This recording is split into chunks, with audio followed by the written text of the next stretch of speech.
Today is a big day for Donald Trump's cabinet, and the government one, not the one filled with golf trophies he gave himself.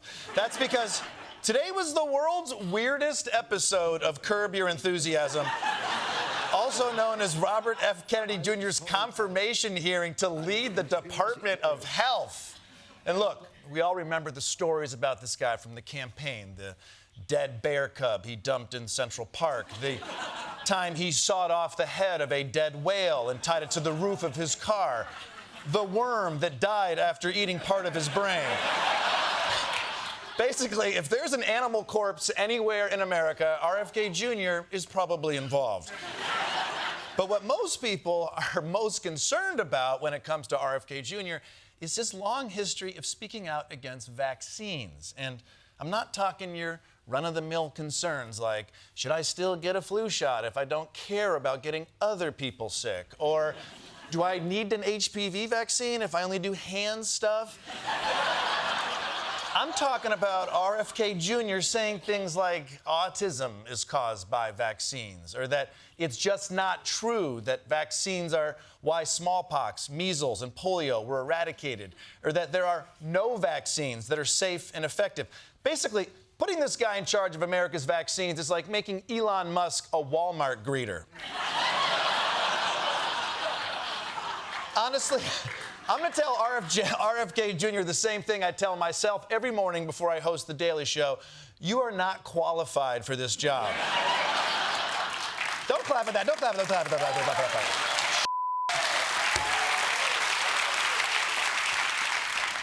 You're clapping because I am. And that's why medical experts around the country are sounding the alarm. Ahead of the hearings, more than 15,000 doctors have signed a letter urging senators to vote against confirming him. Whoa, 15,000 doctors signed this letter. Of course, we don't know who they are because they all just signed it like this. But that's a big number. And even his own family is coming out against him, not only because of his medical views, he's also just not right in the old worm chamber.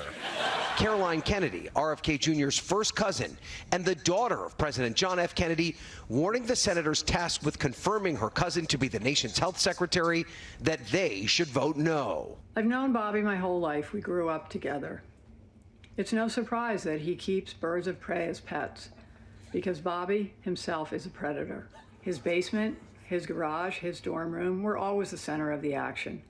Center of the action. Cool dorm room. What's wrong with that, all right? And while you answer, I'll just take a sip of this delicious-looking smoothie that RFK Jr. sent me. His basement, his garage, his dorm room were always the center of the action, where drugs were available, and he enjoyed showing off how he put baby chickens and mice in a blender to feed to his hawks.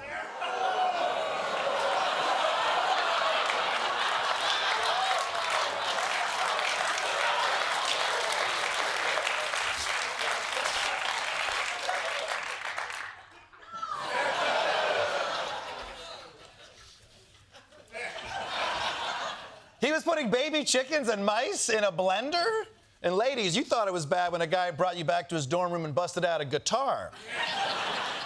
Now, I'm not sure her statement will have much sway because, first of all, blending food, that's just how you feed a hawk. If you've ever looked at their nests, you see they have a little NutriBullet right in there. And also, we all have a crazy cousin.